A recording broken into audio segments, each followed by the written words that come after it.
Hello everyone. This is the second lecture of week 7, and the second lecture is actually in two parts. We're going to first talk about the log normal distribution, which is our final common continuous distribution. So we basically looked at a series of discrete distributions that came from this idea of Bernoulli trials. Then we moved on to common continuous distributions, which the first two were from the idea of Bernoulli trials, were the exponential and gamma, and then the rest were other common distributions: the Weibel, uniform, normal, and now log normal. So with no further ado, the log normal distribution basically solves one of the major problems with the normal distribution in its applicability to engineering problems, and that is the fact that the normal distribution's range is minus infinity to plus infinity, which always allows the possibility of negative values. And there's many engineering properties that cannot be negative. Strengths of materials are already mentioned. Resistance, power, amperage in electronics, flood heights, snow depths, concentrations in chemical engineering, times to failure, etc., etc. And so none of these things can actually be normally distributed, although the normal distribution is commonly used regardless, especially if the mean is sufficiently far away from negative values in number of standard deviations.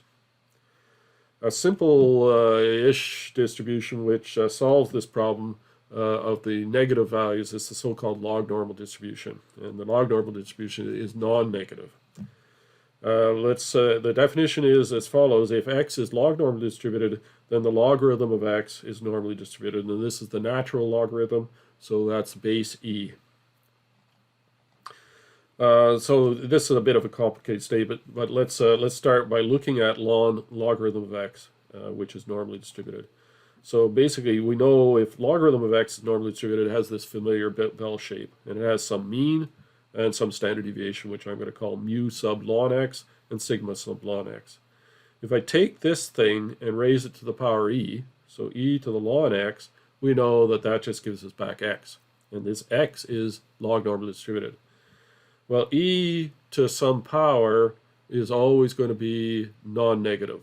If this power happens to be minus infinity, e to the minus infinity is 0, so we start here at 0, and any negative value here will give us an x value less than or equal to 1. Okay, when this is 0, this becomes 1. And then as ln x is positive, we get area to the right of 1. And so our final distribution has this sort of funny shape and probably smoother than how I've drawn it. But basically it starts at 0 and then heads off, goes up, then heads off to infinity. So this is no longer symmetric. It's skewed to the right. And as we mentioned, the x of ln x is always greater than or equal to 0, so non-negative. So basically the transformation here is either we take, if we start with x, which is log normal distributed, then its logarithm is normal. And if we start with the normal, which is ln x, and raise it to the power e, we get back to x. So if x equals this e to the ln x is normally distributed, then its distribution, or PDF, looks like this. So as I mentioned, starts at 0 and is right skewed. The mode is the most likely value, so the highest point in the distribution. And it turns out that this is e to the mu ln x minus sigma ln x squared. So this power here is the smallest of the three here, so the mode is the furthest to the left. The median turns out to be e to the mu ln x. Okay, so that'll be somewhere in here. And the mean is the mean, e to the mean plus a half sigma squared ln x. So this power is the highest, so the mean is farthest to the right. So for the log normal, we always get this sequence. Mode is here, median is here, and mean is the highest. So the question is now, if we have this log normal distribution, how do we compute probabilities? If we're looking for the probability that x is less than or equal to a, for example, then we know that we're looking for the area under the curve to the left of the point A. Okay, the curve here being the log normal distribution. Well, basically there's just one step more that we have to do here. If we take the logarithm of both sides of this, then I end up with a probability of ln x is less than or equal to logarithm of a. But we know ln x is normally distributed. So our next step for any normal distribution is to standardize on both sides of the equation. So basically we have probability that x is less than or equal to a. First step is to take the logarithm of both sides, and then we end up with a normal distributed value here. Then we standardize. Subtract the mean, divide by the standard deviation on both sides, and we end up with z here. And so that this probability becomes phi of ln a minus mu ln x over sigma ln x.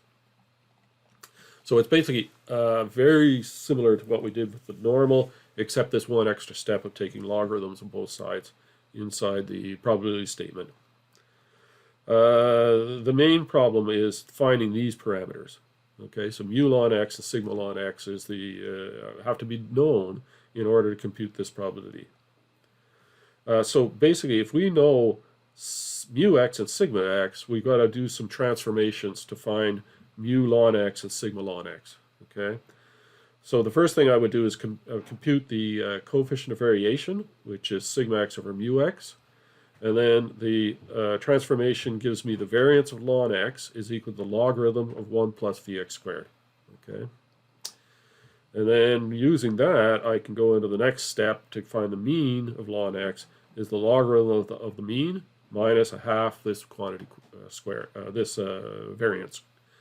So I would always compute it in this order. Compute the variance and then use it to compute the mean. Okay. Once you have those two parameters, plug it in here and you've got your probabilities. Let's illustrate this with an example. Let's suppose that power, well, we know power dissipated by a component is given by P equals I squared R. So I is the current, R is the resistance. And let's suppose that I is log normally distributed with some parameters, mean of 5.5 amps and standard deviation 1.5 amps. And let's suppose the resistance also is random, log normally distributed. Do I say that here? Oh yes, assuming the resistance is also log normally distributed with mean 38 and standard deviation 4, what is the probability that the power dissipated is greater than 2,000 watts? And let's suppose that's its burnout capacity. Okay, so we're told some things. The mean of the current is 5.5, standard deviation is 1.5. The mean of the resistance is 38, standard deviation is 4. And we're looking for the probability that the power is greater than 2,000. We know that P is equal to I squared R, and that both I and R are log normally distributed. If so, my next step is just to take the logarithm of P. Ln of P is then equal to 2 ln I plus ln R. And if I is log normally distributed, then ln I is normal. And if R is log normally distributed, then ln R is also normal. A constant times a normal is normal, so I got a normal plus a normal here, and we know that this thing on the left-hand side then must be normal. That means that P must be log normal. Okay, so if ln P is normal, then P must be log normal. Okay, so basically we've got an expression for ln P, which is normal, so all we need to do is find the mean and standard deviation of logarithm of P. Okay, so mu ln P is the expected value of ln P is the expected value of this sum, and that's the sum of expected values. That's 2 mu ln I plus mu ln R. So that's fairly straightforward. The variance is the variance of ln P, which is the variance of this sum. And then, I didn't spell independent right. Now, are we told anything about the relationship between I and R? No, we are not. So if I and R are correlated or not independent, we'll not be able to figure out what the variance is. Okay, we're stuck here because the variance of a sum is the sum of all possible covariances. So if I and R are correlated, we don't have that information. We can't proceed. So what we're going to assume that as I and R are independent.